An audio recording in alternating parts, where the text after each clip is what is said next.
सुरणाची कापं घरात सगळ्यांना एकदा काय खायला दिली, त्यांना ते खूप जास्त आवडली आणि मग काय सगळ्यांनी मग अजून डिमांड केली का अजून कशाची कापं बनवता येतील.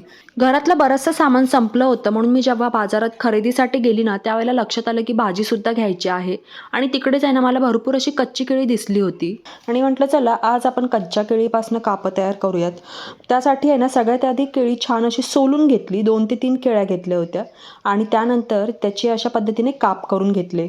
हळद, मीठ, मसाला त्याचबरोबर थोडंसं कोकम आगळ घेतलं लावून आणि सगळ्या कापांना असं एकत्रित सगळा मसाला लावून घेतला आणि साईडला ठेवून दिलं. त्यानंतर रवा, थोडंसं तांदळाचं पीठ घेतलं होतं, त्याच्यामध्ये चवीनुसार थोडंसं मीठ टाकलं आणि नंतर आहे ना एक मसाला लावलेली कापं अशा पद्धतीने रव्यामध्ये छान घोळवून घेतली. गरम गरम तेलामध्ये छान अशी सोडून दिली आणि दोन्ही बाजूने खरपूस मस्तपैकी भाजून घेतली. नुसती केळीची कापं बनवत असतानाच आहे ना ते बघून खाण्याची इच्छा झाली होती आणि नंतर आहे ना ती दोन्ही बाजूने जेव्हा छान अशी खरपूस भाजून घेतली ना तेव्हा ती एवढी छान कुरकुरीत झाली होती. वरतून थोडीशी कोथिंबीरसुद्धा भुरभुरवून घेतली आणि नंतर सगळी कापं आहे ना ताटामध्ये काढून घेतली. बघू शकता इथे आपले केळीची कापं तयार आहेत. खूपच छान आणि कुरकुरीत झाली होती ही कापं. तुम्ही कधी ही रेसिपी ट्राय केली की नाही नक्की सांगा आणि जर आपला हा व्हिडिओ आवडला असेल तर आपल्या व्हिडिओला लाईक करायला विसरू नका.